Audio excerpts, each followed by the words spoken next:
Bihar live 7 खबर की तह तक। लाला जी के लिखा पढ़ी बबुआन के भाला, अब भूमिहार के चुप रहल बाद में बुझाला, एक कहावत है। और ये कहावत चरितार्थ हो रहा है जहानाबाद में। जी हाँ, हम आज जहानाबाद लोकसभा चुनाव का चर्चा करने के लिए, मतलब हम उसका विश्लेषण करने के लिए आप लोगों के सामने आए हैं। और हम आज इस विश्लेषण में बताएंगे कि कैसे इस कहावत को चरितार्थ जहानाबाद में किया गया। हम इस कहावत को एक बार फिर से जरा दोहरा देते हैं।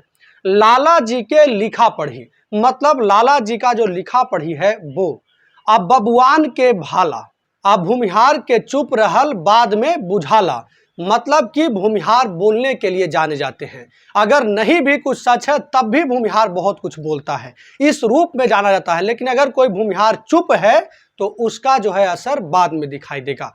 और ये जहानाबाद लोकसभा चुनाव में चरितार्थ होता हुआ दिखाई दे रहा है। बात जहानाबाद लोकसभा क्षेत्र की हो और जगदीश शर्मा का चर्चा न हो, ऐसा कहीं हो नहीं सकता है।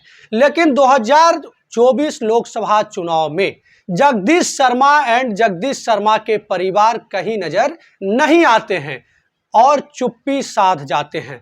जगदीश शर्मा दिल्ली में होने का दावा करते हैं। जगदीश शर्मा के बेटे जो राहुल कुमार घोसी के पूर्व विधायक रह चुके हैं, वो दिल्ली में होने का दावा करते हैं। जहानाबाद के लोगों से बात होती है तो वो बताते हैं कि हम दिल्ली में हैं। नेताओं से बात होती है तो वो बताते हैं कि हम दिल्ली में हैं।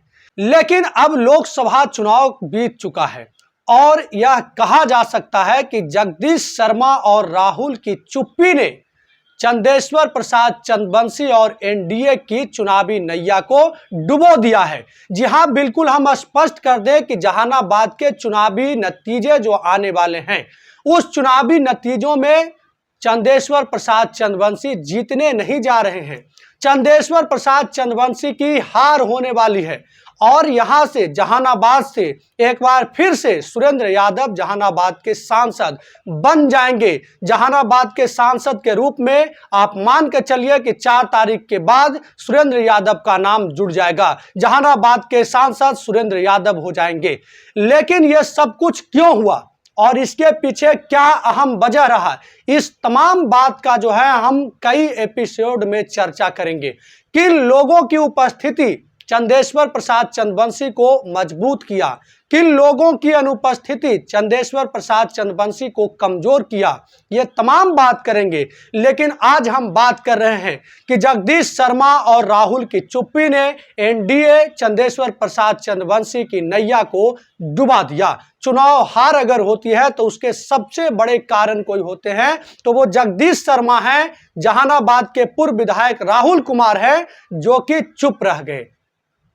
अगर जगदीश शर्मा और राहुल कुमार चुनावी मैदान में होते तो शायद आज एनडीए की स्थिति कुछ दूसरा होता। जहानाबाद में चंदेश्वर प्रसाद चंद्रवंशी की स्थिति कुछ और होती। लेकिन हम आपको बता दे रहे हैं कि जिस क्षेत्र से राहुल कुमार चुनाव जीते थे, उस क्षेत्र में बहुत बड़ा गैप हो गया है। उस क्षेत्र में चंदेश्वर प्रसाद चंद्रवंशी काफी पीछे हो गए हैं। जो आंकड़े बता रहे हैं, जो लोग बता रहे हैं, जो जानकार बता रहे हैं, उनके मुताबिक चंदेश्वर प्रसाद चंद्रवंशी की हार की एक सबसे बड़ी वजह यह है कि जगदीश शर्मा और राहुल शर्मा दोनों चुप बैठे रहे। पूरे चुनावी नतीजों में, पूरे चुनावी कैंपेन में, प्रचार प्रसार में कहीं भी नजर नहीं आए। और जगदीश शर्मा को चाहने वाले लोग, जगदीश शर्मा को पसंद करने वाले लोग चंदेश्वर प्रसाद चंद्रवंशी के साथ नहीं जुड़े या फिर वो कहीं इतर बितर दिखाई दिए। जगदीश शर्मा अगर चुनावी मैदान में होते तो अरुण कुमार की उपस्थिति इतना मजबूत नहीं होता। अरुण कुमार की मजबूत स्थिति नहीं होती तो चंदेश्वर प्रसाद चंद्रवंशी की हार नहीं होती। और अगर जगदीश शर्मा जहानाबाद के चुनावी सरगर्मी में अपना मतलब दखल अंदाजी करते तो आप मान के चलिए कि कुछ वैसे वोट भी जो डायरेक्ट लालटेन को पड़ा, वो डायरेक्ट लालटेन को नहीं पड़ता। हम बात कर रहे हैं भूमिहार जाति की। भूमिहार जाति के लोग जो है, जो डायरेक्ट लालटेन को वोट देने का काम किए, वो जो है डायरेक्ट लालटेन को वोट नहीं देते। और वैसे परिस्थिति में जगदीश शर्मा उन लोगों को मनाने में शायद सफल हो जाते या फिर स्थितियां बदलने में सफल हो जाते, जिसके वजह से चंदेश्वर प्रसाद चंद्रवंशी की जीत हो सकती थी। आपको याद होगा 2019 का चुनाव, उस समय भी चंदेश्वर प्रसाद चंद्रवंशी का विरोध हो रहा था। अरुण कुमार चुनावी मैदान में थे, लेकिन आखिरी दौर में जगदीश शर्मा का चिट्ठी लेकर राहुल कुमार गांव-गांव घूमने लगे थे और दावा करने लगे थे कि काम हम कराएंगे, काम हम कराएंगे।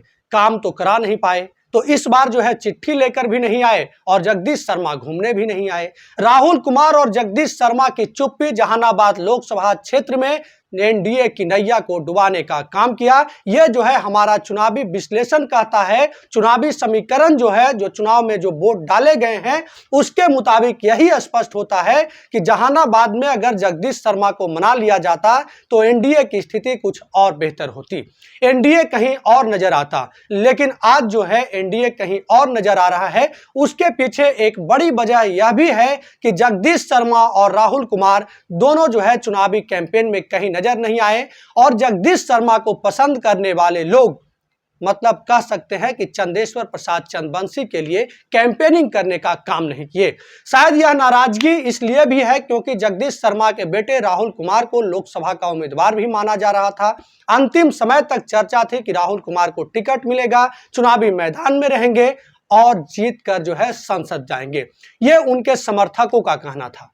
लेकिन चुनाव में टिकट नहीं मिला, चंदेश्वर प्रसाद चंद्रवंशी को टिकट मिल गया और अरुण कुमार चुनावी मैदान में आ गए। ऐसे में जगदीश शर्मा की चुप्पी महत्वपूर्ण हो गई और जगदीश शर्मा की चुप्पी चंदेश्वर प्रसाद चंद्रवंशी की नैया डुबोने में काफी मददगार साबित हुआ। तमाम लोग आए, ललन सिंह हो, विजय चौधरी हो, सम्राट चौधरी हो, अशोक चौधरी हो, ये सब लोग आए, लेकिन आकर क्या किए, ये पूछने पर शायद यही पता चलेगा कि इन लोगों का उपस्थिति उतना मजबूत नहीं हो पाया जितना मजबूत स्थिति अगर जगदीश शर्मा साथ में होते तब होता। मतलब लोगों को साधने में कहीं ना कहीं सफल नहीं रह पाए।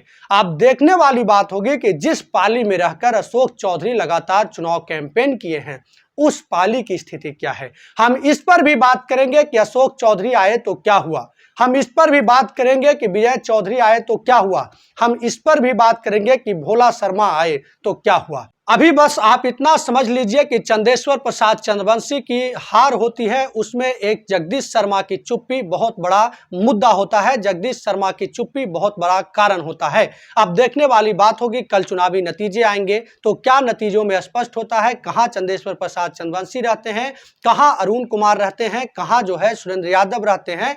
लेकिन इतना स्पष्ट है कि इस चुनाव में जगदीश शर्मा की चुप्पी इस चरितार्थ को साबित किया कि लाला जी के लिखनी पढ़नी और बबुआन के भाला, भूमिहार के चुप रहल बाद में बुझाला। जगदीश शर्मा और राहुल की चुप्पी को लेकर आप क्या सोचते हैं, क्या समझते हैं? क्या आपको लगता है कि जगदीश शर्मा अगर चुनावी मैदान में होते तो कुछ समीकरण और होता, कुछ स्थितियां और होती, या फिर आप क्या सोचते हैं? कमेंट बॉक्स में कमेंट कर जरूर बताइएगा।